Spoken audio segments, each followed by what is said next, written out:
சரி, நாங்க கடந்த வகுப்புகள்ல மின்னின் அடுத்த விளைவுகள், மின்னோட்டத்தை பயன்படுத்தி ஏற்படுத்தப்படும் அடுத்த விளைவுகள் சம்பந்தமாக பார்க்கிறோம். அதுல முதலாவது பார்த்தோம் மின்னின் வெப்ப விளைவு.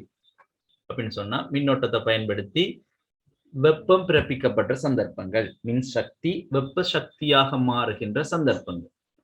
அதனை அடுத்து பார்த்தது நாங்க மின்னின் ஒளி விளைவு. சரியா?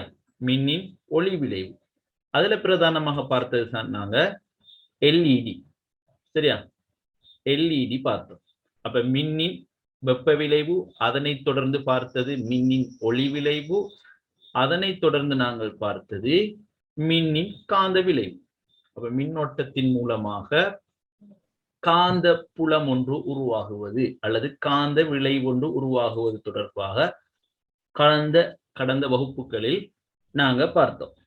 சரி, அந்த அடிப்படையில கடந்த வகுப்புகளில் பார்த்த விடயத்துல நாங்க பரிசோதனை ஒன்றும் பார்த்தோம். அதாவது இந்த பரிசோதனையை பார்த்தா இதுல பொருத்தப்பட்டிருப்பது செப்பு கம்பி பொருத்தப்பட்டிருக்கு, ஆளி ஒன்று பொருத்தப்பட்டிருக்கு, அதுல மின்குமிழ் ஒன்று இருக்கு, உலர் மின்கலம் ஒன்று இருக்கு, திசை காட்டி ஒன்று இருக்கு. திசை காட்டி செய்யப்படுவது காந்த ஊசியை பயன்படுத்தி, உங்களுக்கு தெரியும். சரியா? திசை காட்டி சுயாதீனமாக சுழலக்கூடிய அசையக்கூடிய காந்தம் ஒன்றை பயன்படுத்தி தான் செய்யப்பட்டிருக்குன்னு சொல்லி. இப்ப திசை காட்டி ஆரம்பத்தில் அசையாமல் இருந்து இதனூடாக மின்னோட்டம் செல்லும் போது அசைவதை நாங்கள் அவதானித்தோம். அதன் அடிப்படையில தான் மின்னோட்டம் செல்லும் போது இந்த கடத்தியை சூழ ஒரு காந்த புலம் உருவாகிறது என்பதை நாங்கள் அறிந்து கொண்டோம். அதே போல இன்னொரு பரிசோதனை செய்து பார்த்தோம். வெவ்வேறு சந்தர்ப்பங்கள்ல ஒரு உலர் மின்கலம் எடுக்கப்பட்டு, ஆளி எடுக்கப்பட்டு, அம்பியர்மானி எடுக்கப்பட்டு, இரும்பாணிகள் இரண்டு எடுக்கப்பட்டு, இரும்பாணிகளில் செப்பு கம்பி, எனாமல் பூசப்பட்ட செப்பு கம்பியை சுழற்றி மின்னோட்டத்தை வழங்கும் போது கவருகின்ற குண்டூசிகளின் எண்ணிக்கையையும் அம்பியர்மானியின் வாசிப்பையும் நாங்கள் அவதானித்து, அந்த சந்தர்ப்பத்தில் மின்னோட்டம் செல்லும் போது காந்தப்புலம் உருவாகுவதை நாங்கள் அவதானித்தோம். சரி, அந்த பரிசோதனைகளும் தாண்டி நாங்கள் இறுதிக்கு ஒரு முடிவுக்கு வந்தோம். மின்காந்தத்தின் வலிமை தங்கியுள்ள காரணிகளாக சுருளின் மத்தியில் வைக்கப்பட்ட பொருள் அல்லது அகணி, சுருளின் மத்தியில் வைக்கப்பட்ட பொருள் அல்லது அகணி என்று சொன்னோம்.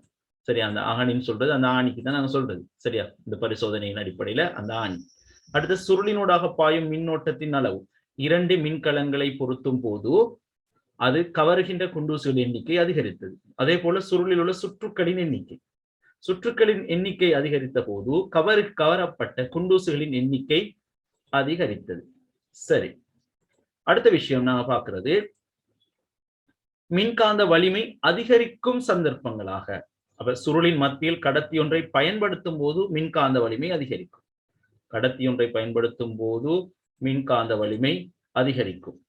அதே போல சுருளினூடாக பாயும் மின்னோட்டம் அதிகரிக்கும் போதும் காந்த வலிமை அதிகரிக்கும்.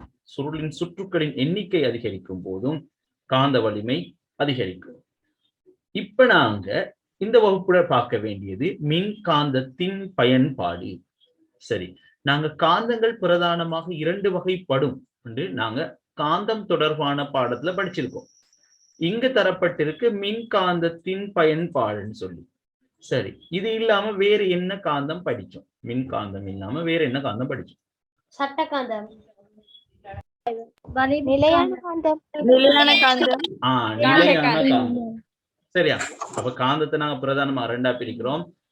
மின்காந்தம், அடுத்தது நிலையான காந்தத்துல பல்வேறு வடிவங்கள் இருக்கு. அதாவது சட்டக்காந்தம், யூ வடிவ காந்தம், பரியிலாட காந்தம், வில்லை வடிவ காந்தம், வளைய காந்தம். சரியா? இவ்வாறான சரி, இப்ப நாங்க மின்காந்தம் என்று சொல்லப்படுவது மின்னோட்டம் வழங்கப்படும் போது மாத்திரம் அது காந்தமாகும் ஆற்றல் கொண்டது. அதாவது நாங்க மேலே கூடப்பட்ட பரிசோதனைகளை போல இதுல மின்னோட்டம் வழங்கப்படும் போது மாத்திரம் அந்த குண்டூசிகள் கவரப்படக்கூடியதாக இருக்கும். மின்னோட்டம் வழங்கப்படும் போது மாத்திரம் காந்த வலிமை, காந்த புலம் அல்லது காந்த சக்தி, காந்த விசை தொழிற்பற்ற அந்த காந்தங்களுக்கு நாங்க சொல்றோம் மின்காந்தம். இதன் பயன்பாடு. சரியா? பயன்பாடுகள் என்னன்னு சொன்னா இதுல ஒரு கேள்வி ஒன்று கேட்கப்படுகிறது. பயன்பாட்டிலிருந்து நீக்கப்பட்ட சில மின்னுபகரணங்களில் உள்ள பகுதிகளை நீங்கள் சோதித்து பார்த்ததுண்டா? உதாரணத்துக்கு உடைந்த வானொலி, உடைந்த தொலைக்காட்சி, அல்லது உங்களோட வீடுகளில் உள்ள அந்த சவுண்ட் பூஃபர்கள் அல்லது செட்கள்னு சொல்லுவோம், பாக்ஸ், அதுகள்ல இருந்து. சரியா? அவற்றை நீங்க பரிசோதித்து பார்க்கும்போது அந்த உபகரணங்கள்ல மின்காந்தம் பயன்படுத்தப்படுவதை நீங்க அவதானிச்சிருப்பீங்க. நிலையான காந்தங்களும் பயன்படுத்தப்பட்டிருக்கும், மின்காந்தங்களும் பயன்படுத்தப்பட்டிருக்கும். உதாரணத்துக்கு மின் விசிறி, ஃபேன், மின்மானி, மின் அரைப்பான், நீர் பம்பி, சலவை இயந்திரம், சில தன்னியக்க ஆளிகள். சரியா? இவற்றில மின்காந்தம் பயன்படுத்தப்படும். அதாவது நாங்கள் மின்னோட்டத்தை வழங்கும் போதுதான் அவற்றில் காந்த சக்தி ஒன்று உருவாகும். சரியா? இதுல தரப்படும் மின் விசிறி, உதாரணம் மின் விசிறி சொல்லப்படுது. அது நீர் பம்பி, மோட்டர்களை நீங்க பார்க்கலாம். ஏராளமான கம்பிய சிறிய கம்பி சுற்றப்பட்ட ஒரு கோயில் மாதிரி இருப்பதை கோயில் பார்த்திருப்பீங்க. சரியா? அது என்ன நடக்கும்? அது மின்னோட்டம் வழங்கப்படும் போது காந்தமாக உருவாகக்கூடிய ஆற்றல் இருக்கு. இது தொடர்பாக நீங்க பெரிய வகுப்புல படிப்பீங்க. சரி, இப்ப மின்காந்தத்தின் பயன்பாடு ஒன்று பாருங்க. இங்கு மின் சக்தி வழங்கப்படும் போது அந்த உலோகம் காந்தமாகி அந்த கழிவுகள், சரியா, கழிவு குவியல் இருந்து இரும்பை மாத்திரம் வேறாக்குவதற்கு மின்காந்தம் பயன்படுத்தப்படும். ஏற்கனவே நீங்க படிச்சிருப்பீங்க காந்த திரவியங்கள் சொல்லி. காந்த திரவியங்களாக நாங்க என்னென்ன உலோகங்களை கருதுவோம்? யாருக்கு ஞாபகம் இருக்கு? நிக்கல், குரோமியம், பெரைட், நிக்கல், குரோமியம், பெரைட் போன்ற உலோகங்கள் காந்த திரவியம். முக்கியமான ரெண்டை விட்டுட்டீங்களே. மின்னிரும்பு,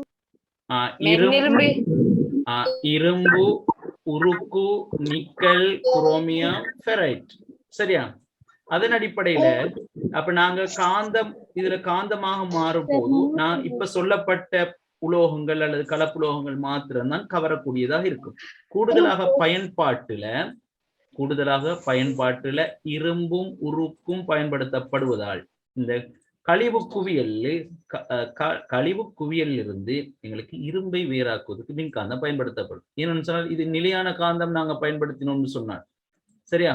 நிலையான காந்தத்தை நாங்கள் பயன்படுத்தினோம் சொன்னால் இந்த இயந்திரத்தை கொண்டு வரும் போது பாதையில் பெரிய கிரேன் மாதிரி இருக்கு பாருங்க, கொண்டு வரும்போது பாதையில் உள்ள வாகனங்கள் மீது கவர்ந்து கொள்ளும். அப்ப நிலையான காந்தம் சாத்தியப்படாது. தேவையான சந்தர்ப்பத்தில் மாத்திரம், தேவையான இடத்தில் மாத்திரம் மின்னோட்டத்தை வழங்கும் போது காந்தமாக மாறும். அந்த சந்தர்ப்பத்தில் தேவையான குவியலில் இருந்து, உலோக கழிவு குவியலிருந்து இரும்பை வேறாக்கி கொள்ளலாம். சரியா? அவை இதுவும் மின்னின் காந்த விளைவு. சரியா? அப்ப மின் சக்தி காந்த சக்தியாக மாறுற ஒரு சந்தர்ப்பம். சரி, திரும்ப உங்களுக்கு ஒரு ஒப்படை தரப்பட்டிருக்கு. மணியொன்றின் மூடி, வாள் அலகு, 1 சென்டிமீட்டர் உடைய சுரையாணி, 4 சென்டிமீட்டர் நீளமான எண்ணாமல் பூசப்பட்ட கம்பி, பலகைகள் 2, அதன் அளவு திட்டம் தரப்படும். நீளம் தர, அகலம் தர, உயரம், தடிப்பு, அதாவது 1.5 சென்டிமீட்டர் நீளமான சுரையாணிகள் 2, உலர்களங்கள், மண்கடதாசி. மேலே உள்ள பொருள்கள் உங்களுக்கு தரப்பட்டுள்ளன. இவற்றை பயன்படுத்தி மின்மணி ஒன்றை அமைக்கவும். தேவையான போது ஆசிரியர் வழிகாட்டலை பெற்றுக்கொள்ளுங்க. மின்மணி, அதாவது நாங்கள் மின்னோட்டத்தை வழங்கும் போது அது இயங்கக்கூடியதாக இருக்கணும். சரியா? மின்னோட்டத்தை வழங்கும் போது அது இயங்கக்கூடியதாக இருக்கணும். அவ பலகையை பயன்படுத்தி நாங்க மணியொன்றின் மூடி, அப்ப மூடி ஒன்று தரப்பட்டிருக்கு. வாள் அலகு, 1 சென்டிமீட்டர் அளவுடைய சுரையாணி, அப்ப நாங்க வாள் அலகை பொருத்துறதுக்கு தேவை. 4 சென்டிமீட்டர் எனாமல் பூசப்பட்ட கம்பி, அப்ப மின்னோட்டத்தை வழங்குவதற்கு தேவை. அளவுடைய பலகைகள் 2, இவற்றை பொருத்த வேண்டும். சரியா? அது திரும்ப சுரையாணிகள் 2, உலர் பெட்ரியில், மணல் கடதாசி. சரியா? இவற்றை மணல் கடதாசி என்று சொன்னா இதுல எனாமல் பூசப்பட்ட கம்பிட அந்த பகுதிகளை அகற்ற வேண்டும். எனாமல் பூசப்பட்ட பகுதியோட நாங்க டச் பண்ணினா அதுல மின்னோட்டம் கடத்தப்படாது. இப்ப இந்த அமைப்பை செய்து நாங்கள் மின்னோட்டத்தை வழங்கும் போது அந்த வாள் அலகு அசைந்து மணிமூடியில் படும். சரியா? படும்போது என்ன நடக்கும் சொன்னா அதுல சத்தம் உருவாகும். ஆகவே சத்தம் உருவாகும் போது அதை நாங்கள் என்ன செய்யலாம்? மின்மணியாக பயன்படுத்தலாம். சரி, இப்ப எனாமல் என்னன்னு கேட்டிருக்க. சரியா? எனாமல் சொன்னால் நீங்க கம்பிகளை பார்த்திருப்பீங்க.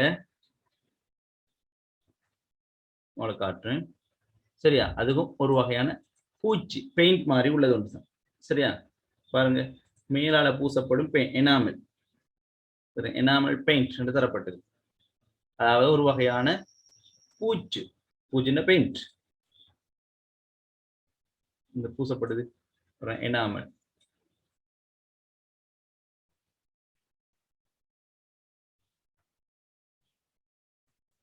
சுரையாணி, சுரையாணி சொல்லப்படுவது அந்த நட்டுள்ள அந்த த்ரெட்டுள்ள ஆணி. சரி, எனாமல் பெயிண்ட். ஓகே, இதுதான் பூசப்பட்டிருக்கு.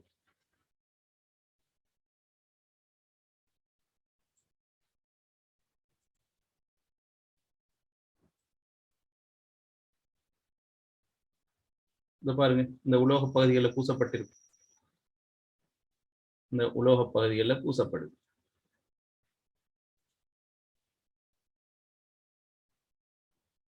அது உலோக பகுதிகளில் பூசுற, கம்பிக்கு பூசுற. சரியா? அது காவலிடப்பட்ட பகுதி, பாதுகாப்போ இருக்கிறது. அதாவது பொதுவாக வயர்கள்ல பிளாஸ்டிக் உரை போடப்பட்டிருக்கும். அதற்கு பதிலாக உரைகள் போட்டால் அது எங்களுக்கு சுற்றும் போது, சரியா, நிறைய சுற்றுக்கள் காணப்படும். நீங்க ஒரு மோட்டார் எடுத்துக்கொண்டால் பாருங்க,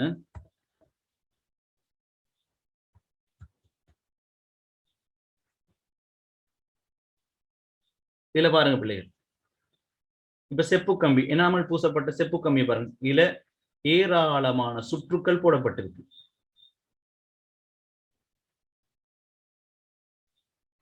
எனாமல் பூசுற. சரியா? இல்ல பாருங்க, எனாமல் பூசப்பட்டிருக்கு. இப்ப பூசப்படுவதன் மூலம் இந்த கம்பி சுற்றப்படுது. அப்ப கம்பி சுற்றப்படும் போது என்ன நடக்குதுன்னு சொன்னால், இது ஏராளமான சுற்றுக்கள் சுற்றப்படுது. இப்ப இதுல பூச்சு இல்லாவிட்டால் என்ன நடக்கும்? மின்னோட்டம் இவ்வளவு தூரம் சுற்றுமா? மின்னோட்டம் இவ்வளவு தூரம் சுத்துமா? சுற்றாது. சரியா? மின்னோட்டம் அவ்வளவு தூரம் சுற்றாது. என்ன நடக்கும்? ஷார்ட் ஆயிரும். கரண்ட் இந்த இடத்துல கொடுத்தா அடுத்த இடத்துக்கு போய்த்திரும். சரியா? இப்ப ஒவ்வொரு பாதை மிக கூடிய தூரம் பயணிக்க வேண்டுமாக இருந்தால் இந்த ஒவ்வொரு கம்பியும் டச் ஆகாம இருக்கும். சரியா? ஆகவே இதுக்கு நாங்க பிளாஸ்டிக் உரை போட்டால் கூடுதலான இடவசதி தேவைப்படும். இப்ப எனாமல் பூசப்பட்ட பகுதியினால என்ன நடக்காது பாருங்க, மோட்டார்கள்ல பாருங்க, அந்த இடம் சேமிக்கப்படுகிறது. அதே நேரம் குறுஞ்சுற்றாக்கப்படுவது தவிர்க்கப்படுகிறது. சரியா பிள்ளைகள்? இப்ப இதை எடுத்து பாருங்க. சரி, அதுக்கு முக்கியமா என்ன கலர், என்ன எனாமலாம் பூசிய? இன்றையோட நாங்க தொடைகள் என்ற பாடத்தை முழுமையாக முடிக்க போறோம். முடித்துக் கொண்டே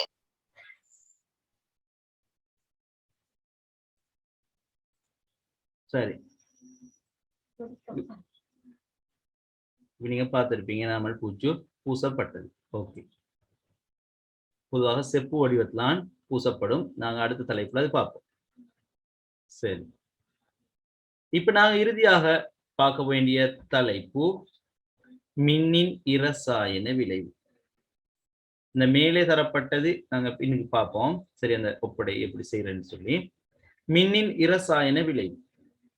மின்னின் இரசாயன விளைவு அதாவது இதற்கு தேவையான பொருட்கள் அல்லது இப்ப நிறைய பரிசோதனைகள் தொடர்பாக இதுல நாங்க படிக்க வேண்டும். இது நீங்க 9ஆம் ஆண்டுலையும் படிப்பீங்க, 11ஆம் ஆண்டுலையும் படிப்பீங்க. சரியா? ஆகவே மின்னின் இரசாயன விளைவு தொடர்பாக பார்ப்போம். மின்னின் வெப்ப விளைவு, மின்னின் ஒளி விளைவு, மின்னின் காந்த விளைவு, அடுத்தது மின்னின் இரசாயன விளைவு. சரி, ஐதான ஐதரோகுளோரிக் அமிலம். ஐதான ஐதரோகுளோரிக் அமிலம் என்று சொல்லப்படுவது HCl என்று சொல்றது. சரியா? HCl ஐதானன்னு சொன்னா அதுல அதாவது நீர்ல HCl சில துளிகள் இடப்பட்டதுதான் ஐதான ஐதரோகுளோரிக் அமிலம். சரியா? செறிவு குறைந்தது, பவர் குறைந்தது. நாகத்துண்டை இட்ட போது வாயு குமிழிகள் வெளியேறுவதை காணலாம். அப்ப ஐதான HCl ஒரு அசிட்ல நாகத்துண்டை இட்ட போது வாயு குமிழிகள் வெளியேறுவதை காணலாம். அப்ப கேஸ் வெளியாகும். சரியா? நாகம் ஐதரோகுளோரிக் அமிலத்துடன் ரசாயன தாக்கத்தில் ஈடுபடுவது, அதாவது இரசாயன தாக்கத்தில் ஈடுபடுவதே இதற்கு காரணமாகும். அப்ப நாகத்துக்கும் ஐதான குளோரிக் அமிலத்துக்கும் ஐதான ஐதரோகுளோரிக் அமிலத்துக்கும் இடையில இரசாயன தாக்கம். நாங்க இரசாயன தாக்கம் என்றால் என்ன, பௌதிக தாக்கம் என்றால் என்ன தனியா ஒரு பாடத்துல பார்த்திருக்கோம். சரியா? அதாவது மீண்டும் பழைய நிலைக்கு கொண்டு வர முடியாது. புதிய பதார்த்தம் உருவாகுமாக இருந்தால் அதை இரசாயன தாக்கம் என்று சொல்வோம். அதாவது இதுல நாகத்துண்டு கரைந்து வாயு குமிழிகள் தோன்றும். அப்ப கரைந்த நாகத்துண்டை மீண்டும் எங்களுக்கு நாகமாக மாற்ற முடியாது.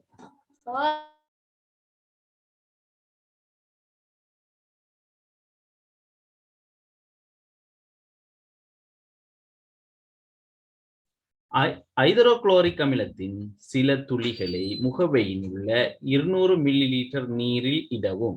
சரி, அந்த பரிசோதனை பாருங்க. ஐதரோகுளோரிக் அமிலத்தின் சில துளிகளை முகவையில் உள்ள 200 மில்லிலிட்டர் நீரில் இடவும். அதுக்குத்தான் நாங்கள் ஐதான ஐதரோகுளோரிக் அமிலம் சொல்றோம். சரியா? ஆகவே எசிட்ல நீரை போடுற இல்ல, நீர்ல தான் எசிட் சில துளிகளை இடுவோம்.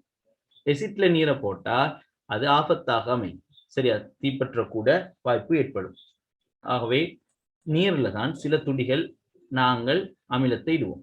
பின்னர் 2 உலர்களங்களின் இரு முடிவிடங்களுடன் தொடுக்கப்பட்டுள்ள செப்புத்தகடு கார்பன் கோல் 2ஐ இவ் அமிலம் துமிக்கப்பட்ட நீரினுள் அமிழ்த்தவும். அமிலம் துமிக்கப்பட்ட நீர்னால் அமிலம் கலக்கப்பட்ட நீர், அதுல அமிலம் கலந்திருக்க நீர்.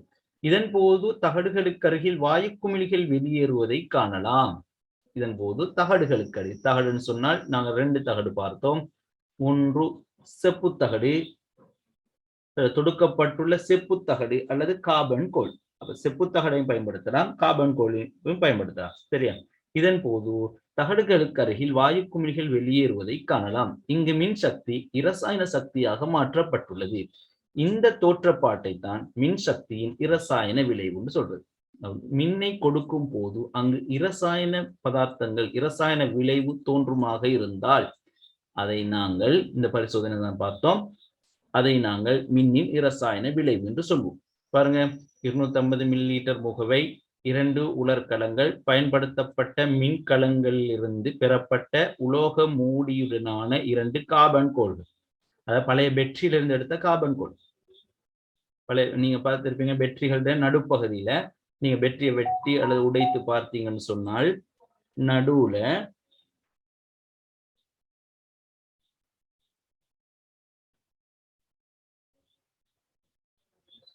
இதுல சம்பு ஏது இல்ல செம்பு பயன்படுத்தப்பட இல்லை, செப்பு தகடுங்க பயன்படுத்தப்பட இல்லை. சரியா? உலர்களங்களின் இரு முடிவிடங்களுடன் தொடுக்கப்பட்டுள்ள செப்புத்தகடு, இங்க செப்புத்தகடு பயன்படுத்தப்பட இல்லை, கார்பன் கோல்கள் தான் பொதுவாக பயன்படுத்தப்படும். சரி, இங்கு கார்பன் கோல்கள் பயன்படுத்தப்படும். இந்த கார்பன் கோல்கள் நாங்கள் எடுக்கலாம் பழைய உலர் மின்கலங்களோட நடுப்பகுதியில காணப்படும் கருப்பு நிறமான கார்பன் கோல். அப்படி கார்பன் கோல் உங்களுக்கு இல்லை என்று சொன்னால் 2 பென்சிலை எடுத்து 2 பக்கமும் சீவினீங்கன்னு சொன்னால் பென்சிலுக்கு நடுவில் இருக்கிறது காரியம், அதுவும் ஒரு கார்பன் கோல் தான். அந்த பென்சில் 2ஐயும் இதுக்கும் பயன்படுத்தலாம் கார்பன் கோல் இல்லாவிட்டால். சரியா? அமிலம் துமிக்கப்பட்ட 150 மில்லிலிட்டர் நீர் தொடுக்கும் கம்மி. சரியா? அப்ப 250 மில்லிலிட்டர் பாத்திரத்தை எடுத்து 150 மில்லிலிட்டர் வரை தான் நாங்க போடுறோம். என்று சொன்னா மேலதிகமா போட்டா அது சிந்திவிடும். 2 கார்பன் கோல்களை மணற்கடதாசியினால் தேய்த்து தூய்மையாக்கி கொள்ளுங்க. அப்ப கார்பன் கோல்கள் நன்றாக தேய்த்து தூய்மையாக்கி கொள்ளுங்க. அப்ப தாக்கம் இலகுவாக நடைபெறும். சரி, திருவர்களுக்கு சார், இரசாயன விளைவு என்றால் என்ன என்று அதை எப்படி எழுவுற? சரியா?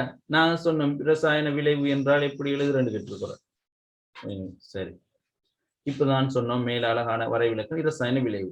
மின் சக்தி இரசாயன சக்தியாக மாற்றப்படும் தோற்றப்பாடு. சரியா?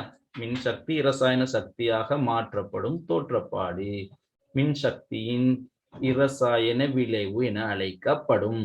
இந்த இதை ஞாபகம் வச்சுக்கொண்டீங்கன்னா சரி. ஓகே, சரி. இப்ப நாங்க என்ன செய்ய போறோம்? உலோகம் நன்கு தொடுகையுறுமாறு தொடுக்கவும். இப்ப கம்பியை நாங்க தொடுத்தாச்சு. சரி, அமிலம் துமிக்கப்பட்ட நீர் என்றால் என்னன்னு திரும்ப கேட்கிறேன். அமிலம் துமிக்கப்பட்ட நீர் என்றால், நான் இப்ப உங்களுக்கு வீடியோ ஒன்று காட்டுவேன். சயின்ஸ் மாஸ்டர் யூடியூப் சேனல் ஏற்கனவே நான் ஒரு வீடியோ போட்டிருக்கேன், நீங்க பார்த்திருப்பீங்க. அதாவது தண்ணில அமிலம் கலந்தது. உதாரணத்துக்கு உங்களோட வீட்டுல எலுமிச்சம் இருக்கு, நீங்க படிச்சிருப்பீங்க. அமிலம், உப்பு, மூலம் எல்லாம் படிச்சிருப்பீங்க. சரியா? அதுல எலுமிச்சம் பழம் தான் இருக்குன்னு சொன்னா, எலுமிச்சம் பழத்தை நீர்ல கரைச்சிங்கன்னு சொன்னால் அது அமிலம் துமிக்கப்பட்ட நீராகும். ஆய்வுகூடத்துல ஐதான ஹைட்ரோகுளோரிக் அமிலம் HCl அதுல சில துளிகள் நீர்ல போட்டால் அது அமிலம் துமிக்கப்பட்ட நீராகும். நீர்ல வினாகிரி இருக்கு, வினாகிரி ஒரு அமிலம், வினாகிரி கொஞ்சத்தை எடுத்து நீர்ல போட்டீங்கன்னு சொன்னா அதுவும் அமிலம் துமிக்கப்பட்ட நீராக எங்களுக்கு சொல்லலாம். சரி, இப்ப நாங்க பார்ப்போம். தொடுக்கும் கம்பியின் மற்ற முனைகள் இரண்டையும் தொடராக தொடுக்கப்பட்டுள்ள மின்கலத்தின் இரு முடிவிடங்களும் தொடுத்து கொள்ளும். இப்ப நாங்க என்ன செஞ்சோம், இத தொடுத்து கொண்டுட்டோம். இப்ப என்ன செய்ய போறோம், சரி அந்த வீடியோ காட்ட சொல்லியிருக்கு. ஓகே, இப்ப பார்ப்போம். பின் 2 கார்பன் கோள்களையும் படத்தில் காட்டியவாறு அமிலம் துமிக்கப்பட்ட நீருள் அமிழ்த்தி அவதானத்தை பெற்றுக் கொள்ளுங்கள். 2 கார்பன் கோள்களுக்கு அருகில் வாயு குமிழிகள் வெளியேறுவதை அவதானிக்கலாம். சரியா? இப்ப 2க்கு இடையில வாயு குமிழிகள் வரும். கார்பன் கோள்கள் அமிலம் துமிக்கப்பட்ட நீரினுள் உள்ள போது 2 உலர்கலங்களையும் அகற்றி தொடுப்பு கம்பிகளின் முனைகளை தொடுத்து அவதானித்த போது வாயு குமிழிகள் வெளியேறவில்லை என்பதை நீங்கள் அவதானித்திருப்பீர்கள்.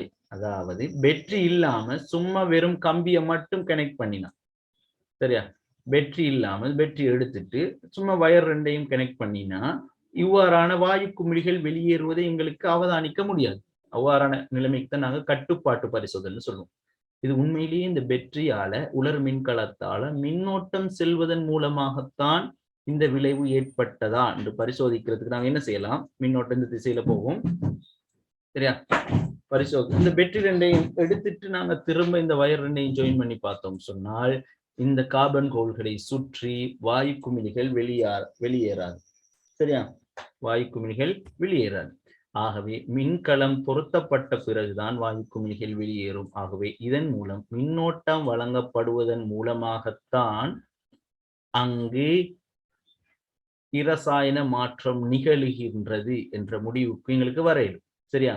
ஆகவே மின்னோட்டம் பாயும் போது மின்வாய்களின் கார்பன் கோள், அதாவது மின்வாய்கள் என்று சொல்ற நாங்க மின்னோட்டம் பாயும் போது மின்வாய்கள்னு சொல்ற அந்த கார்பன் கோள்கள், சரியா? இந்த இடத்துல கார்பன் கோள்கள் இரண்டுக்கும் சொல்லுவோம். நாங்க ஏதாவது மின்னோட்டம் பாய்வதற்கு பயன்படுத்தப்படும் அந்த உலோகங்களை தான், அல்லது உலோகங்கள் அல்லுலோகங்கள், பொதுவாக கார்பன் கோள் பயன்படுத்தப்படுகிறது. மின்வாய்களின் அருகில் இரசாயன தாக்கம் நிகழ்வது தெளிவாகிறது. சரியா?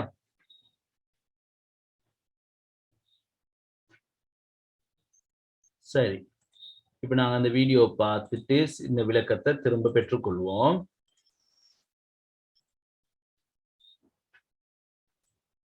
சரி, நான் குரூப்ல போட்டிருந்தேன். சரியா?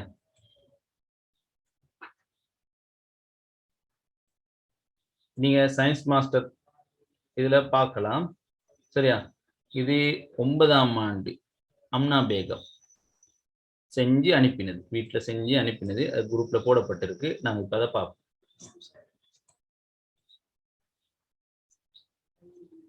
இத விரிவாக நீங்க திரும்ப என்ன செய்வீங்க, 9ஆம் ஆண்டுலயும் 11ஆம் ஆண்டுலயும் படிக்கலாம்.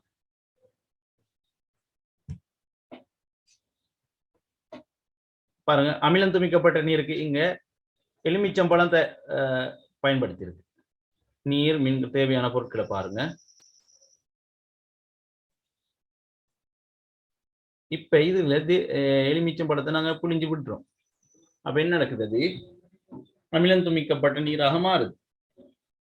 இப்ப கார்பன் கோள்கள் இந்த இருக்கு, அதாவது பேட்டரிகள், பழைய பேட்டரிகள் இருந்து கலட்டப்பட்ட கார்பன் கோள்கள்.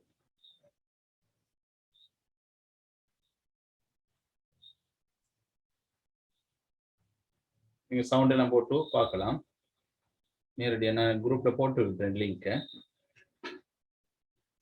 சப்ஸ்கிரைப் பண்ணியிருந்தீங்கன்னு சொன்னா நான் வீடியோ போடும்போது உங்களுக்கு வந்து சேரும்.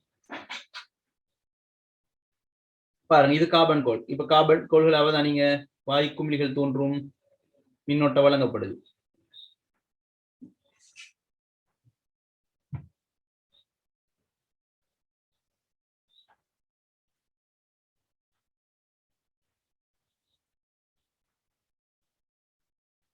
அவதானிப்போம் வாயு குமிழிகள் தோன்றுவதை.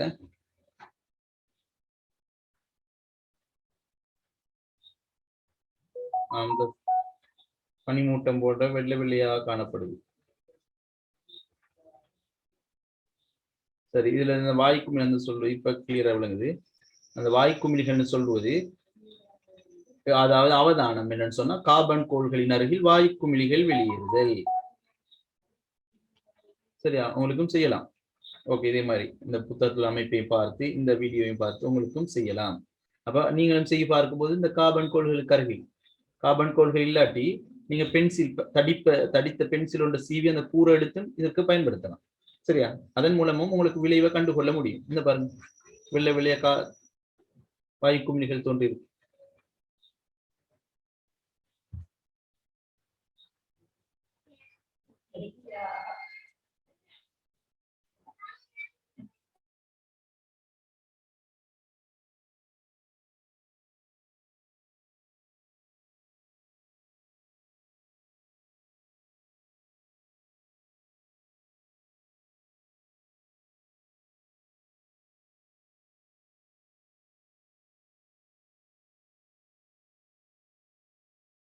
சரி, ஓகே.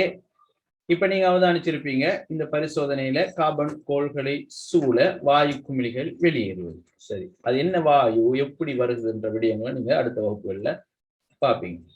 சரி, ஓகே. அடுத்து நாங்க மிக முக்கியமான தலைப்புக்கு செல்ல இருக்கிறோம். அடுத்த மிக முக்கியமான தலைப்பு மின் முலாமிடல். அப்ப மின்னின் இரசாயன விளைவுல அடுத்ததுதான் மிக முக்கியமானது மின் முலாமிடல்.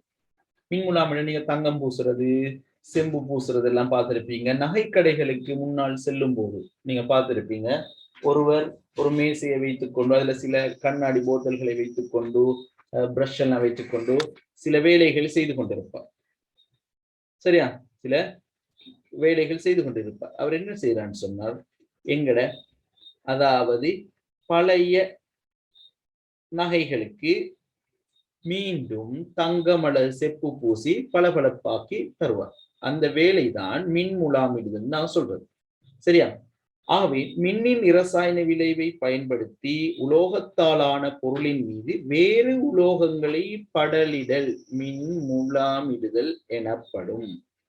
உலோகத்திலான பொருளா இருக்கணும். உங்கள்கிட்ட வீட்டுல உள்ள கரண்டின்னு வச்சுக்கொள்ளுமே, அந்த கரண்டிக்கு செப்பு பூசுறோம். செப்பு பூசுற பிரஷ் எடுத்து பெயிண்ட் அடிக்கிற மாதிரி பூசுறது இல்லை.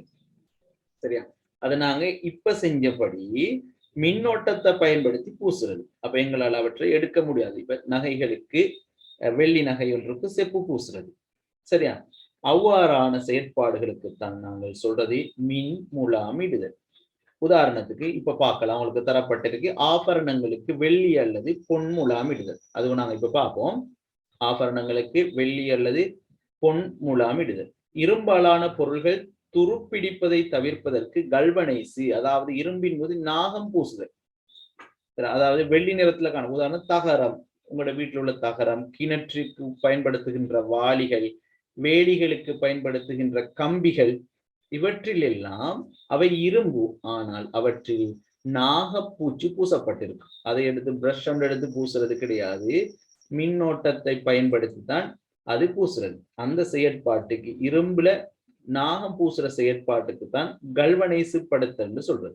சரியா, கல்வனைசு படுத்தல் அல்லது இரும்பின் மீது நாகம் பூசுதல். அதற்கு உதாரணம் தான் தகரம், வேலி கம்பிகள், கிணற்று வாளிகள். அதாவது துருப்பிடித்தல் குறைக்கப்படும். சரியா, வெறும் இரும்பாக இருந்தால் அவசரமா நீர் படும் போது துருப்பிடிச்சிடும். ஆனால் இவ்வாறு செய்யும் போது துருப்பிடித்தல் தவிர்க்கப்படும். முதலாவது செய்யறோம் என்ன, கவர்ச்சியை கூட்டுறோம், அழகுபடுத்துறோம். இரண்டாவது துருப்பிடித்தலை குறைக்கிறோம். மின் முலாமிடுதலின் அந்த மூலம் எங்களுக்கு கிடைக்கிற நன்மைகளாகவும் அவற்றை சொல்லலாம்.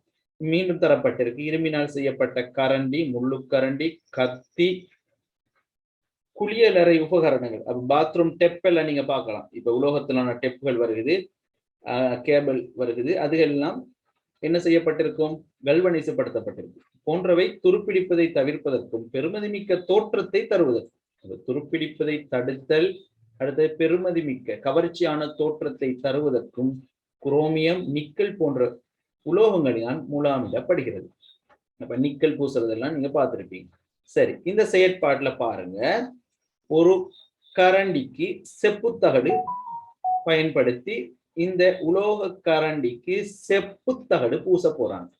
சரியா, உலோக கரண்டிக்கு செப்புத்தகடு, அத செப்பு எவ்வாறு பூசுறது இந்த பரிசோதனை சொல்லுது. இந்த பரிசோதனையை விரிவா பார்த்துட்டு அடுத்த விஷயத்துக்கு அந்த வீடியோவை பார்ப்போம். சரி, இப்ப பாருங்க, 2 உலர்கலங்கள். சரியா?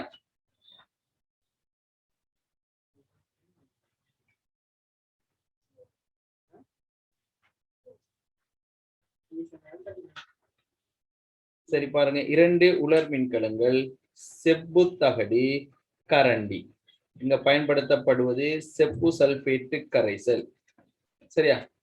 செப்பு சல்பேட்டு கரைசல் பயன்படுத்தப்படுது. இப்ப என்ன நடக்குதுன்னு பார்ப்போம். இப்ப இந்த பரிசோதனை அமைப்பு இதான். இப்ப இந்த கரண்டிய என்ன செய்ய போறோம்? இந்த செப்பு கரைந்து இந்த கரண்டில படிய போகுது. சரியா? இந்த கரண்டில செப்பு கரைந்து படிய போகுது. அவைக்கு தேவையான பொருட்கள் 250 மில்லிலிட்டர் அளவான முகவை, 2 உலர்கலங்கள், 100 மில்லிலிட்டர் செறிவான செப்பு சல்பேட்டு கரைசல். செப்பு சல்பேட்டு கரைசல் நீர்ல கரைச்சால் அதுக்கு நாங்க கரைசல்னு சொல்லுவோம். 6 சென்டிமீட்டர் தர 1 சென்டிமீட்டர் தூய செம்பு தகடுகள், இரும்பு கரண்டி. அப்ப நாங்க இப்ப செய்ய போறது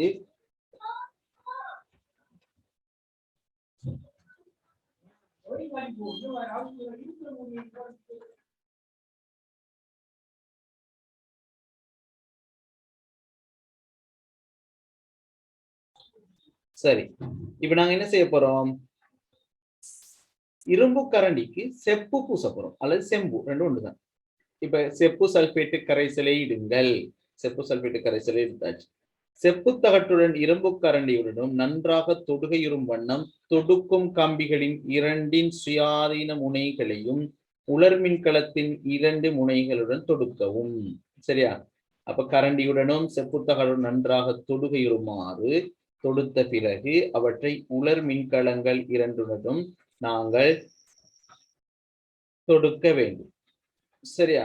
நாங்க இப்ப தொடுக்க வேண்டும். தொடுத்த பிறகு படத்தில் காட்டியவாறு செப்பு தகட்டையும் கரண்டியையும் முகவில் உள்ள செப்பு சல்பேட்டு கரைசலுடன் வையுங்கள். 10 நிமிடங்கள் பின்னர் கரண்டியில் ஏற்பட்ட மாற்றத்தை அவதானிங்க. நாங்க இப்ப என்ன மாற்றம் பார்க்க போறோம்னு சொன்னா, செப்பு சல்பேட்டு கரைசலில் அமைந்துள்ள கரண்டியின் பகுதி செப்பு நிறமாக மாறி இருப்பது. இப்ப கரண்டி செப்பு நிறமாக மாறி இருக்கு. இங்கு கரண்டியின் மீது மெல்லிய செப்பு படையொன்று படிந்துள்ளது. கரண்டியில செப்பு படையொன்று படிஞ்சிருக்கு. இச்செயல்முறை மின் முலாமிடல். அப்ப நாங்க எந்த செயற்பாடும் செய்யல, அது மின்னோட்டத்தை வழங்கும் போது தானாக இந்த செப்பு உலோகம் கரைந்து கரண்டியில படியும். சரியா? கரண்டியில படிகிறத நாங்க பார்க்கலாம். சரி, அந்த செயற்பாட்டை நாங்க இப்ப பார்ப்போம். இப்ப நாங்க இந்த நாணயம் பாருங்க, ஒரு நாணயம். இந்த நாணயத்தை வெள்ளி நிறத்தில் இருக்கு, அதற்கு செப்பு படிய செய்ய போறோம். சரி, இப்ப பார்ப்போம் சார்.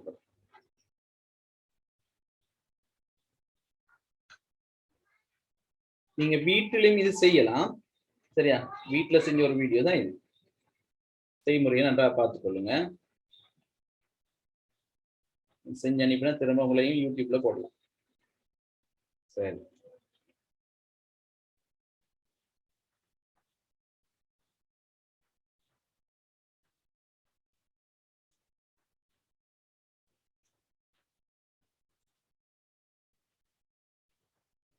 இது தண்ணீர், கொப்பர் சல்பேட். சரியா? செப்பு சல்பேட். இது கெமிக்கல்ஸ் விற்கிற கடைகள்ல வாங்கிக்கொள்ளும். சயின்ஸ் லேப்லயும் இருக்கு. நீங்க ஸ்கூல் தொடங்கின பிறகு ஸ்கூல்லையும் செஞ்சு பார்க்கலாம். மிக இலகுவான ஒரு பரிசோதனை. செப்ப நீல நிறமான செப்பு, அது உலர்ந்தால் வெள்ளை நிறமாகும். இப்ப கரைக்கிறோம். நீர்ல கரைக்கும் போது அதுக்கு நாங்க செப்பு சல்பேட்டு கரைசல் சொல்லுவோம். செப்பு சல்பேட்டு கரைசல் நல்லா கரைச்சிட்டோம்.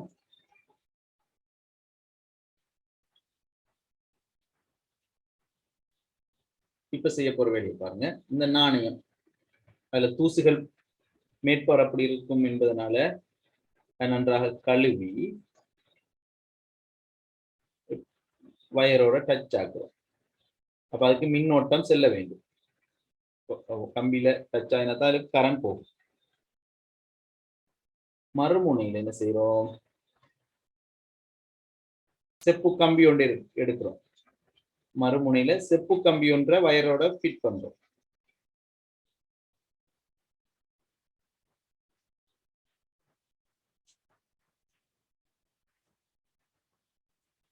இப்ப கரண்ட கொடுத்தாச்சு. நடைபெற மாற்றத்தை பாருங்க.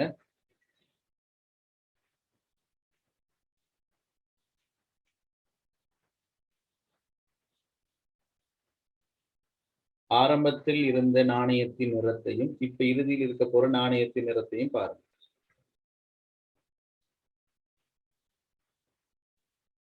செப்பு கரைந்து வருது.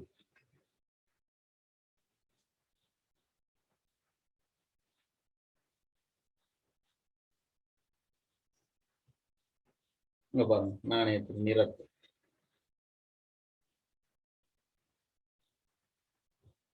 என்னீங்களா இப்ப எங்களை நாங்க நகத்தால சுரண்டினாலும் கத்தியால சுரண்டினாலும் அது போகாது. இதாவதான் பாருங்க.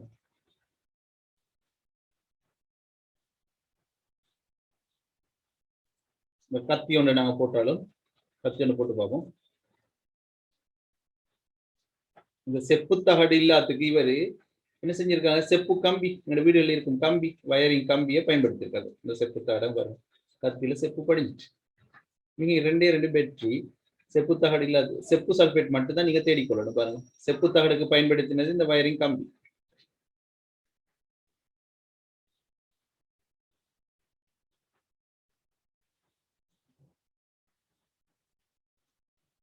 சரி, ஆகவே இந்த பரிசோதனை அவதானம், இந்த பரிசோதனை நாங்க இப்பவும் பரிசோதனையில் அவதானம் ஒன்றும் முடிவு ஒன்று வேணும். ஆகவே இந்த பரிசோதனையிட அவதானமாக என்ன சொல்லலாம், கரைசலில் அமைந்துள்ள கரண்டியின் பகுதி செப்பு நிறமாக மாறியிருக்கும். கரண்டியின் பகுதி செப்பு நிறமாக மாறி இருக்கும். அப்ப முடிவு என்ன, முடிவு இங்கு மின்னின் இரசாயன விளைவு நடைபெற்றுள்ளது. அதுக்கு இல்ல செப்பு நாங்க இப்ப செப்பு படிய செய்யணுமே, சரியா? செப்பு படிய செய்யணுமாக இருந்தால் செப்பு உள்ள ஒரு கரைசல் பயன்படுத்தணும். இப்ப நாங்க செப்பு கம்பி பயன்படுத்தினா ஒரு பக்கத்துல, அதனால நாங்க என்ன செஞ்சோம், செப்பு சல்பேட் பயன்படுத்தணும். சரியா? இப்ப நாங்க உதாரணத்துக்கு பொண்ணை படிய செய்யணும், தங்கம் பூசுறண்டு, அப்ப அது சார்ந்த பொன் சார்ந்த ஒரு கரைசலை பயன்படுத்தணும். நிக்கல் பூசலன்னு வச்சுக்கொள்ளுங்களேன், நிக்கல் சார்ந்த ஒரு கரைசலை பயன்படுத்தணும். அதே வெள்ளி பூசலன்னு வச்சுக்கொள்ளுங்களேன், வெள்ளி சார்ந்த ஒரு கரைசல் இங்க இருக்கணும். சரி, அப்பதான் அது படியும். சரியா? சரி, இப்ப இந்த பரிசோதனையில நாங்க கண்ட அவதானிப்பு பார்த்தோம். அடுத்தது முடிவு. அவதானிப்பு என்ன, அந்த பரிசோதனை நாணயத்தின் மீது செப்பு படிந்திருந்தது, செப்பு படையொன்று தோன்றியது. அதுல இருந்து நாங்க முடிவு என்ன எடுக்கலாம், மின்னின் இரசாயன விளைவை பயன்படுத்தி உலோகத்தாலான பொருளின் மீது வேறு உலோகங்களை படலிட செய்யலாம்.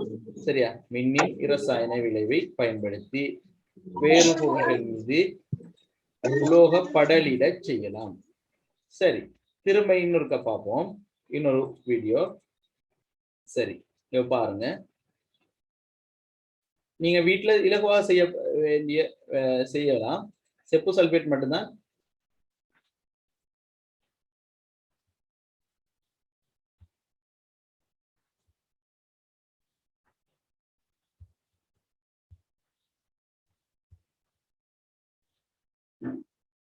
சரி, மேல காட்டப்பட்டது உங்களுக்கு. சரியா? இது என்னன்னு சொல்லுங்க பாப்போம். இது என்ன, நான் ஏற்கனவே பார்த்திருக்கோம்னு நினைக்கிறேன் ஒரு பரிசோதனையில.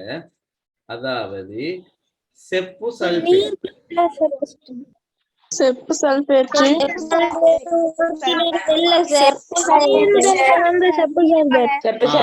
நீர் உள்ள செப்பு சல்பேட், நீர் பட்ட செப்பு சல்பேட், அது நீரற்ற செப்பு சல்பேட், நீரற்ற செப்பு சல்பேட், நீரற்ற செப்பு சல்பேட்டாக மாறும் போது வெள்ளை நிறமாக மாறும்.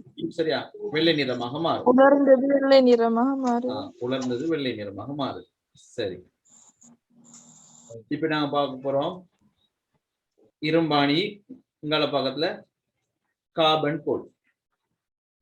இந்த கார்பன் கோல் பயன்படுத்தப்படுது, நீங்கள் இரும்பாணி பயன்படுத்த. கார்பன் துண்டுக்கு பதிலா அந்த பென்சிலுக்குள்ள கூரையும் பயன்படுத்தணுமா சார்? ஓ, பென்சில் கூரை பயன்படுத்தலாம். பென்சில ரெண்டு பக்கமும் சீவினா சரி, முற்று முழுதா சீவுவதை விட மேல் பகுதியையும் அடிப்பகுதியையும் சீவினா போதும். சரியா?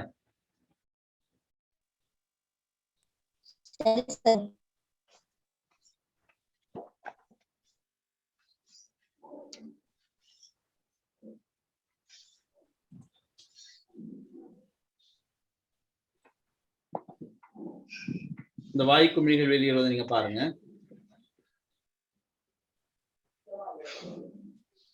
சரி, நாங்க மின் முலாமிடல் பார்ப்போம். இப்ப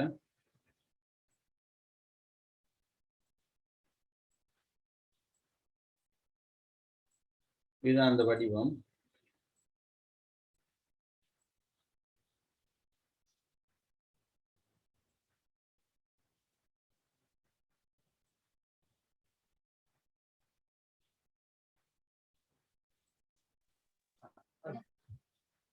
சரி, வாய்க்குமிழி வெளியேறது பாத்தீங்க தானே? இதுதான் அந்த வாய்க்குமிழி.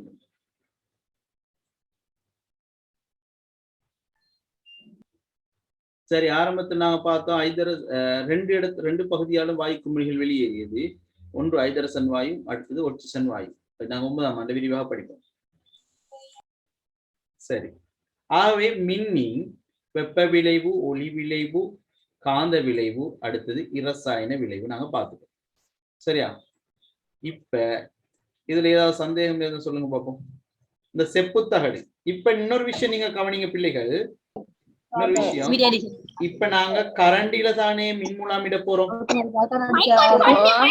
கரண்டிக்கு தானே நாங்க மின்முலாமிட போறோம். கரண்டிக்கு மின்முலாமிடு சொன்னால் கரண்டி மின்கலத்துல எந்த முனையுடன் இணைக்கப்பட வேண்டும்?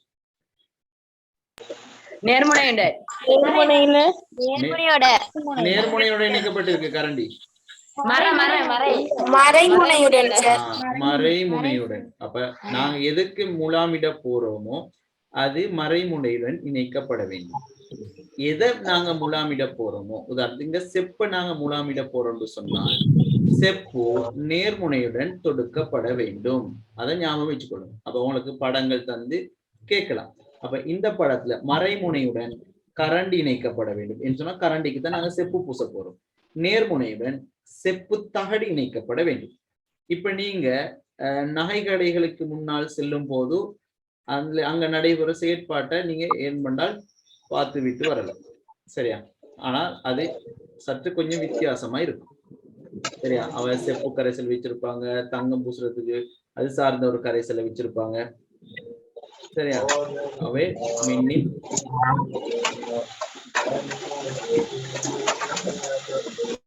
சரி, ஓகே. இந்த பாடத்துக்கு ஏதாவது சந்தேகங்கள் இருந்தா சொல்லலாம்.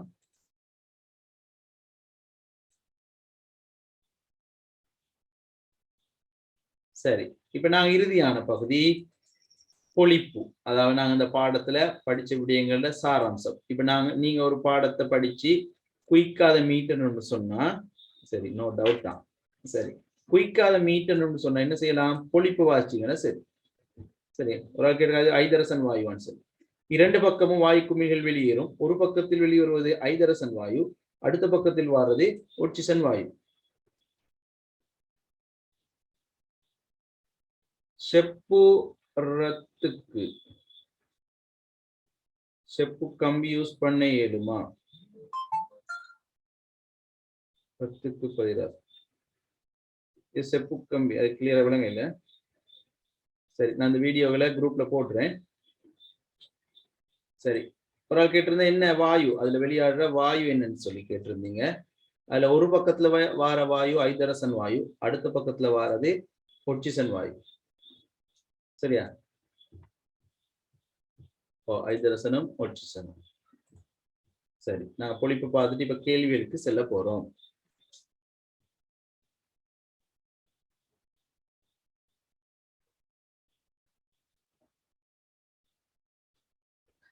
செப்பு தகட்டுக்கு பதிலாக செப்பு கம்பியை பயன்படுத்தலாமான்னு கேட்டிருக்கீங்க. ஓகே, நான் ஏற்கனவே அந்த பரிசோதனையில செப்பு கம்பியத்தானே பயன்படுத்தினாங்க. செப்பு கம்பி ரோல், செப்பு தகடு இல்லாவிட்டால் அந்த வயரிங் கம்பியில வர அந்த செப்பு கம்பி ரோலை நீங்க பயன்படுத்தலாம். ஓகே, சரி பிள்ளைகள், இப்ப புத்தகத்துல கேள்வி எடுங்க. நாங்க கேள்வி செய்ய போறோம்.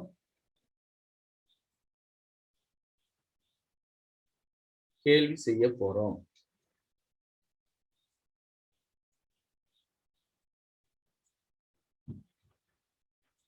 சரி, 5 MCQ கேள்வி இருக்கு. சரி, எல்லாம் MCQ கேள்வி. 10 கேள்வி இருக்கு. 10 கேள்விக்கு உடனே வீடியோ செலக்ட் பண்ணி அனுப்புங்க குரூப்ல. 10 கேள்விகளையும் உடனடியாக செய்து விடைகளை குரூப்ல போடுங்க.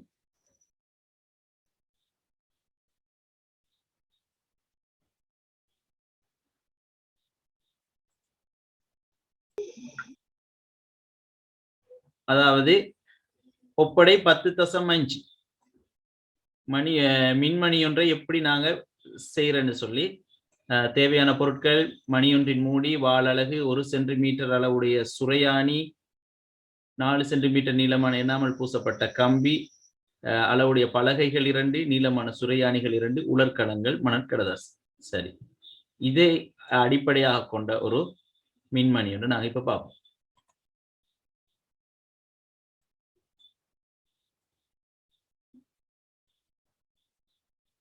சரி, கம்பி சுற்றப்படுது, சுரையாணி தான் இது.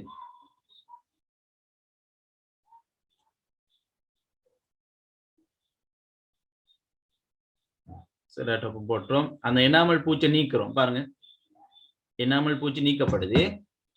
இப்ப நாங்க கனெக்ட் பண்றோம். அந்த எனாமல் பூச்சை நீக்காமல் எங்களுக்கு செய்ய முடியாது. இப்ப இதுதான் வால் அலகு. வால் அலகு குறித்த கோணத்துல வெட்டப்படுது, பலகை நீளத்துக்கு ஏற்றாற்போல்.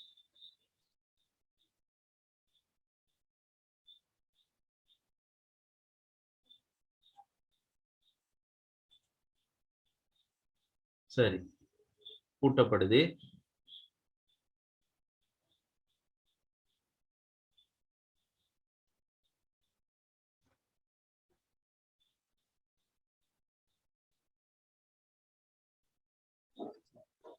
அலுமினியம் உறை கொண்டு மடித்து செய்யப்படுது.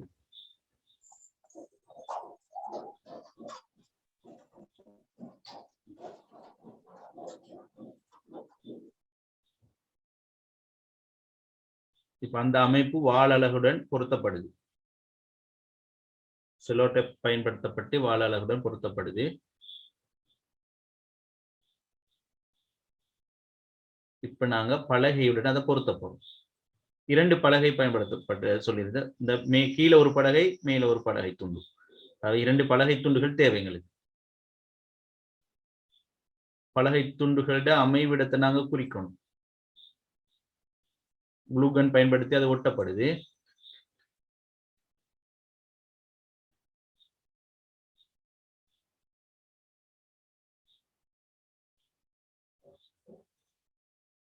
சரி, திரும்ப ஒட்டப்படுது. வால் அலகு பொருத்தியாச்சு.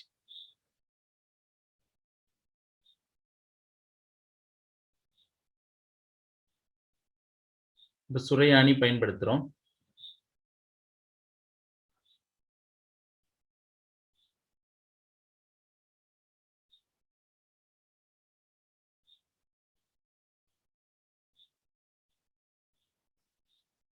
டச் ஆகக்கூடிய மாதிரி செய்யறோம்.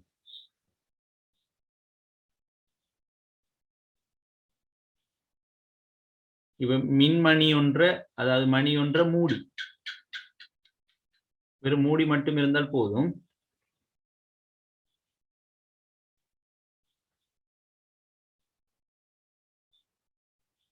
இப்ப மின்மணியிட மூடியும் இந்த வால் அலகுடன் அருகில், வால் அலகு அசையும் போது இயங்கக்கூடியதாக பொருத்தப்படுது.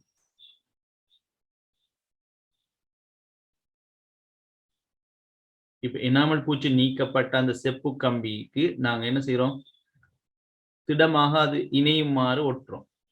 இப்ப அதுல பிளாஸ்டிக் இரப்பர் உரை நீக்கப்பட்டு வால் அலகுடன் பொருத்தப்படுது.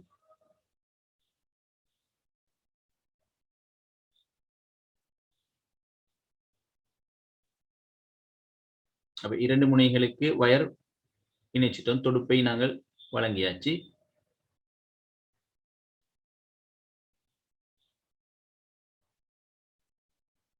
நன்றாக பொருந்தும் வரை இணைக்கிறோம்.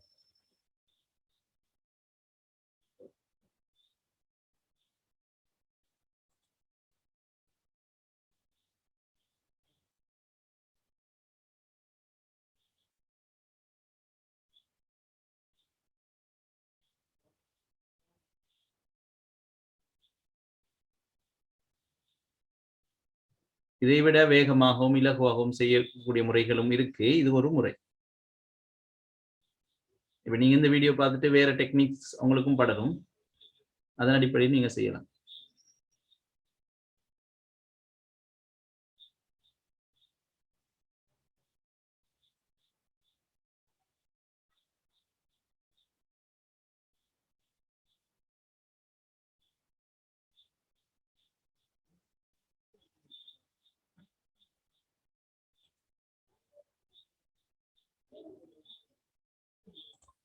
சரி, நான் குரூப்ல போடுறேன்.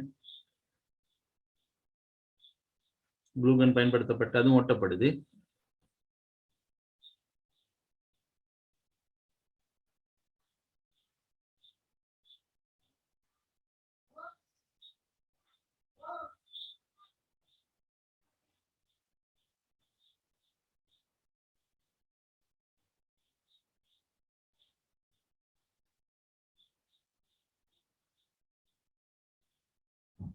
சரி, இப்ப மின் சுற்று அமைக்கப்பட்ட முறையை பாருங்க, காட்டப்படுது.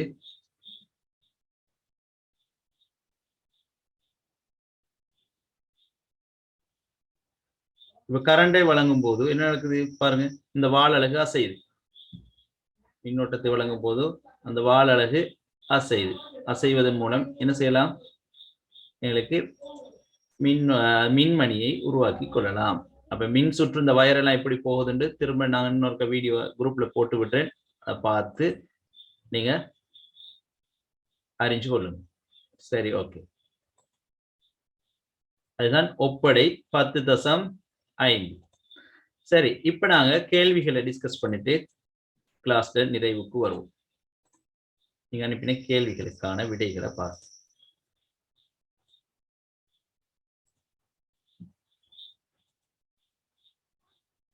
சரி, கேள்விகளுக்கான விடைகள் அனுப்பினவர்கள் உங்களோட விடைகளை திருத்திக் கொள்ளுங்க.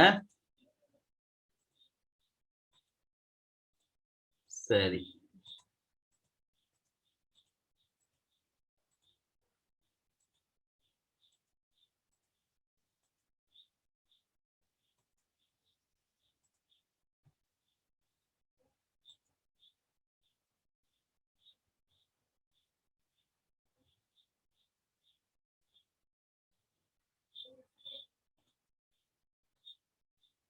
சரி. முதலாவது கேள்வி, மின் சுற்றொன்று தரப்பட்டிருக்கு. மின் சுற்றொன்று தரப்பட்டிருக்கு. கீழே பாருங்க, உருவில் காட்டப்பட்டுள்ள மின் குமிழ் ஏ மட்டும் ஒளிர்வதற்கு மூட வேண்டிய ஆளி அல்லது ஆளிகள் இவை. ஏ மட்டும்தான் ஒளிரணும், வேறொன்றும் ஒளிரக்கூடாது. சரியா? அப்படியாக இருக்குமாக இருந்தால், சரி, நிறைய பேர் அனுப்பியிருக்கீங்க. எத்தனாவது விட? 3வது விட அனுப்பியிருக்கீங்க. 4வது விட அனுப்பியிருக்கு. 3வது விட. சரி, கூடுதலான பேர் 3வது விட.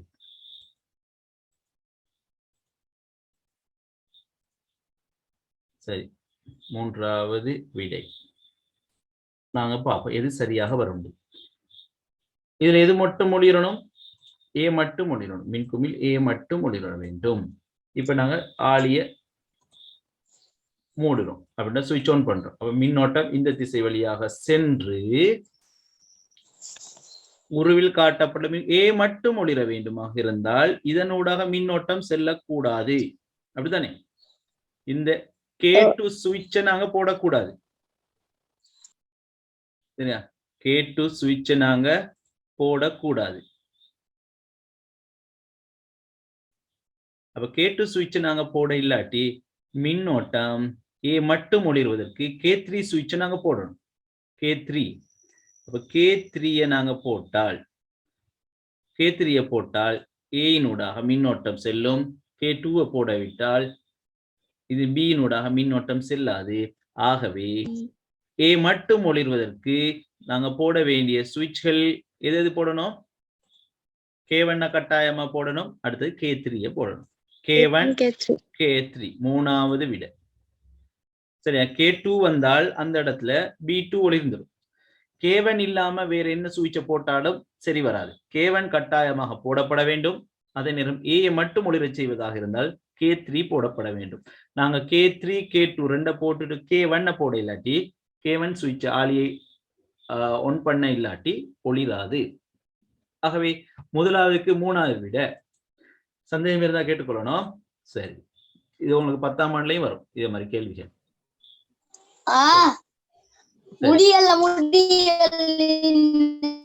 சரி, முடியல. உருவில் உள்ள சுற்றில் சரி 2-3 பேர் இருக்கீங்க, தேவையில்லாம மைக் அடிக்கடி ஒன் பண்றீங்க. சரியா? மொத்தமா நான் ஆஃப் பண்ணி விட்டா உங்களுக்கு டவுட் கேட்கலாம் போகும். சரி, அடுத்த விஷயம், உருவில் உள்ள சுற்றில் மின்குமிழ் சி ஒளிர்வதற்கு மூட வேண்டிய ஆளி தொடர்பாக 4 விடைகள் கீழே தரப்பட்டுள்ள இவற்றில் தவறானது.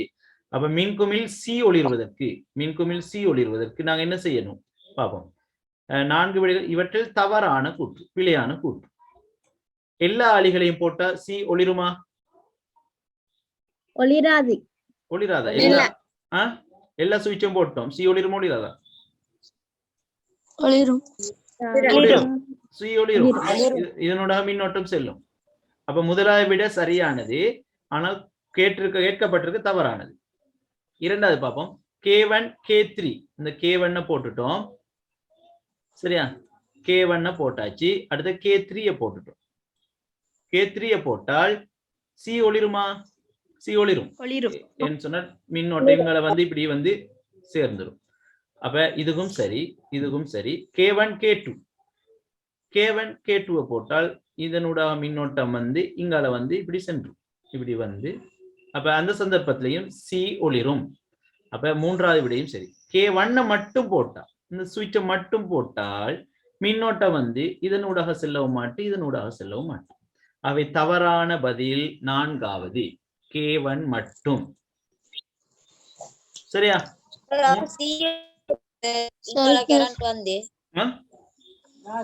சி ஒளிர்றே சார். இங்க கொஞ்சம் இங்க கே மூடினதோட கேட்டால கரண்ட் வந்து சி ஒளிர்றே சார். மீன் எங்க K1 மட்டும் போட்டவா? ஓ சார்.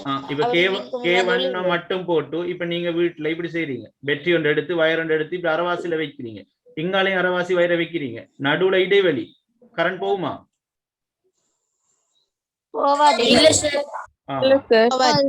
போவாதுதானே? இந்த பாருங்க, நான் சிவப்புல மார்க் பண்ணி காட்டிருக்கு. அரவாசிக்கு போய் நிக்குமா? இல்ல. இது ஃபுல்லா அடுத்த சுற்றோட இணையணும், அடுத்த முனையோட டச் ஆகணும், சுற்று பூரணம் அடையணும். மின்னோட்டம் என்றால் மூடிய சுற்று ஒன்றினூடாக ஏற்றங்களின் பாய்ச்சல் நாங்க படிச்சிருக்கோம். சரி, அப்ப இது மூடிய சுற்று இல்லாவிட்டால் மின்னோட்டம் பாயாது. ஆக K1 மட்டும் இரண்டாவதுக்கு நான்காவது விடை. சரியா? இரண்டாவதுக்கு நான்காவது விடை. சரி, அடுத்து நாங்க பார்ப்போம். சரி, உருவில் காட்டப்பட்டுள்ள சுற்றில் மின்குமிழ் P QR என்பவை சர்வ சமமான 3 மின்குமிழ்களாகும். மின்குமிழ்களில் பிரகாசமாக ஒளிரும் மின்குமிழ்கள் எவை? எதுக்கு கரண்ட் கூட வரும்? பிரகாசமாக ஒளிரும் மின்குமிழ்கள் எவை? பிரகாசமாக ஒளிரும் பாருங்க, வார கரண்ட் எல்லாம் முதலாவது Pக்கு வரும், இந்த P மின்குமிழுக்கு வரும். சரியா? அதுக்கு பிறகுதான் Qக்கு மாருக்கு ரெண்டா பிரிஞ்சு போகும். Qக்கு ஆருக்கும் Pக்கு வர மின்னோட்டத்தில் அரைவாசி தான் போகும். ஆகவே பிரகாசமாக ஒளிர்வது P மின்குமிழ். மூணாவது முதலாவது விட. சரி, அடுத்து நாங்க பார்ப்போம். நான்காவது கேள்வி, ஆளியை மூடும் போது மின்குமிழ்கள் பிரகாசம் தொடர்பான கூற்றுக்களில் சரியான தேர்வு. ஆளியை மூடும்போது மின்குமிழ் P பிரகாசமாக ஒளிரும். சரியா பிள்ளையா? சரி சார். சரி, பாருங்க, வார கரண்ட் அவ்வளவு பீனூடாக போகும். சரியா? திரும்ப நான் இந்த பீண்டு போட்டிருக்கேன், இந்த இடத்தினூடாக ரெண்டா பிரிஞ்சு போகும். அப்ப கூடுதலான கரண்ட் வரப்போகுது P, அப்ப பிரகாசமாக ஒளிரும். மின்குமிழ் Q பிரகாசமாக ஒளிரும். இல்ல, Qக்கு அரவாசி இங்கால அரவாசி போறதால Q பிரகாசமாக ஒளிராது. RS பிரகாசமாக ஒளிரும். இல்ல, Qக்கு அரவாசி போகும், இங்கால RSக்கு மிச்ச அரவாசி தான் வரும். எந்த குமிழ்களும் போகும். ஆகவே ஆளியை மூடும் போது மின்குமிழ் பிரகாசம் தொடர்பான சரியான கூற்று மின்குமிழ் P பிரகாசமாக ஒளிரும். நாலாவதுக்கு முதலாவது விட. சரியா? என்று சொன்னால் P-நூடாகத்தான் சகல மின்னோட்டமும் செல்லும், மொத்தமான மின்னோட்டமும் செல்லும். நான்காவதுக்கு முதலாவது விட, நாலாவதுன்னு போட்டிருக்கு. சரி, நாலாவதுக்கு முதலாவது திருத்திக் கொள்ளுங்க. உள்ளங்காட்டி கேட்கணும். மின்சுற்றினூடாக பாயும் மின்னோட்டத்தை தெரிவு செய்த பெருமானத்திற்கு மாற்றுவதற்கு பயன்படுத்த வேண்டிய துணை சாதனம். இரையோதாயிற்று சார். பாயும் மின்னோட்டத்தை கேளுங்க. பாயும் மின்னோட்டத்தை தெரிவு செய்த பெருமானம். தெரிவு செய்தன்னு ஒரு தீர்மானிச்சிட்டோம் நாங்க 200 ஓம் சொல்லிட்டோம் வச்சுக்கொள்ளுங்களேன். அப்ப தெரிவு செய்த பெருமானத்துக்கு மாற்றுவதற்கு பயன்படுத்த வேண்டிய துணை சாதனம் சொன்னால் இந்த ஆளி வராதுன்னு உங்களுக்கு தெரியும். அதே நேரம் இந்த மாறும் தடை மூலமாகவும் இரையோதட் மூலமாகவும் ஒரே வேலையை தான் செய்ய போறோம். அப்ப 2 விஷயம் ஒரே மாதிரி உள்ள விட வராது. பிள்ளைச்சா இரையோதட்டும் என்னது மாறும் தடைக்குள்ளதான் வரும். அடுத்து மாறும் தடைன்னு வேறையா தரப்பட்டிருக்கு. ஆகவே தெரிவு செய்த பெருமானம்டா 200 ஓம் அல்லது 400 ஓம் அல்லது 30 ஓம் 10 ஓம் தெரிவு செய்த ஒரு பெருமானம். அவை அப்படி தெரிவு செய்த பெருமானம்னு சொன்னால் நிலையான தடை. அவை 5வதுக்கு 4வது விட. சரியா? 5வதுக்கு 4வது விட. சரி, நாங்க 6வது கேள்விக்கு போவோம். மின்னின் வெப்ப விளைவு பின்வருவனவற்றுள் எது? மின்னின் வெப்ப விளைவு பின்வருவனவற்றுள் எது? சரி பாருங்க. எல்இடியாக மின்னோட்டம் செல்லும் போது ஒளி வெளிவிடப்படும். என்ன விளைவு? மின்னின் ஒளி விளைவு சார். ஒளி விளைவு. அப்ப அது வராது. இலை மின் குமிழூடாக மின் செல்லும் போது குமிழ் சூடாகின்றது. வரும் அது? ஓம் சார். அதுதான் விட. குமிழ் சூடாகிறது. 3வது பாப்பமே. மின்னின் இரசாயன விளைவின் போது செப்பு தகட்டுக்கண்மையில் வாயு குமிழ்கள் வெளியேறல். இது என்ன விளைவு? இரசாயன விளைவு. இரசாயன விளைவு. மின்காந்தமாக்கலின் போது குண்டூசிகள் சுருளை நோக்கி கவரப்படல். இது என்னது? மின்னின் காந்த விளைவு. மின்னின் காந்த விளைவு. ஆகவே 6வதுக்கு 2வது விட. மின்னின் காந்த விளைவு. 6வதுக்கு 2வது விட. சரி, நான் இப்ப 7வது கேள்வியை பார்ப்போம்.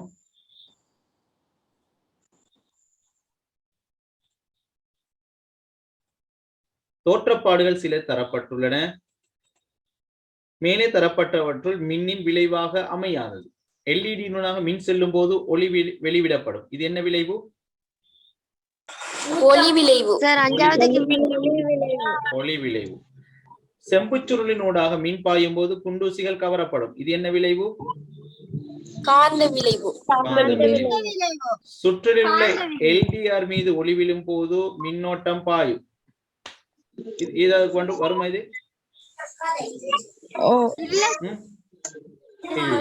அதே மின்னின் விளைவுகளுக்கு நாங்க அப்படி ஒன்று படிக்கிறோம். சரியா? சரி. அப்ப வர வேண்டிய விடை சி 3வது. முதலாவது நாங்க சொன்னோம் ஒளி விளைவு, 2வது சொன்னோம் காந்த விளைவு, 4வது என்ன? மின் முலாமிடலின் மூலம் இரசாயன விளைவு. இரசாயன விளைவு. அவை 7வதுக்கு விட சி 3வது. சரியா? 7வதுக்கு விட 3வது. 5வதுக்கு 6வதுக்கு என்ன விட? சரி, டிஸ்கஸ் பண்ணி முடிஞ்ச பிறகு டவுட் கேளுங்க. சரி, 8வது. கடத்தி கம்பியினூடாக பாயும் மின்னோட்டத்தை குறைக்கும் போது கடத்தியில் தோன்றும் காந்த புலமானது.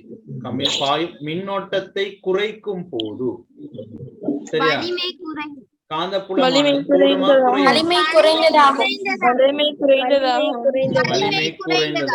8வதுக்கு 2வது விட. 8வதுக்கு 2வது விட.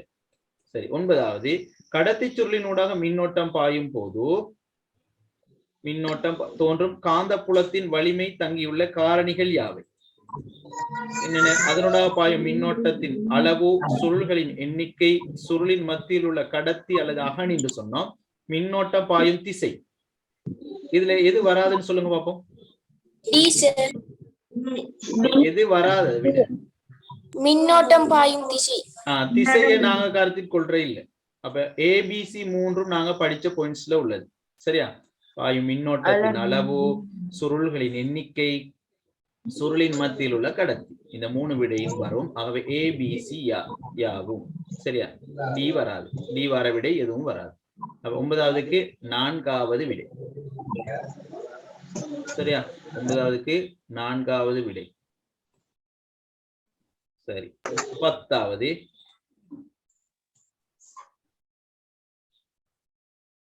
10வது பார்ப்போம்.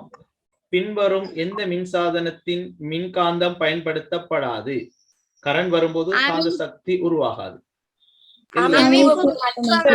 அமைப்பு வெப்பமாக்கினா ஹீட்டர். பிள்ளைகள் நீங்க பார்க்கலாம், மோட்டார் பயன்படுத்தப்பட்ட மோட்டார் தானே அது பயன்படுத்தப்பட்டால் பொதுவாக அந்த இடங்கள்ல மின்காந்தம் பயன்படுத்தப்படும். சரியா? இப்ப பாருங்க, மின்மணியாக இருக்கலாம், மின் விசிறியாக இருக்கலாம், கைத்துளைப்பான். இந்த எல்லா மின்மணியை நாங்க ஏற்கனவே பார்த்தோம் பரிசோதனையில. அப்ப மின்காந்தமாக பயன்படுத்தப்படுது. சரியா? மின் விசிறி, கைத்துளைப்பான் நீங்க பார்த்தீங்க. இந்த எல்லா சந்தர்ப்பங்கள்லையும் என்ன நடக்குது? இந்த கைத்துளைப்பான் மின் காந்தம் பயன்படுத்தப்படுகிறது. அவை இதற்கு மிக பொருத்தமான விட என்ன? அமிழ்ப்பு வெப்பமாக்கி. சரி, உங்களோட விடைகளை திருத்திக் கொள்ளுங்க. அமிழ்ப்பு வெப்பமாக்கி.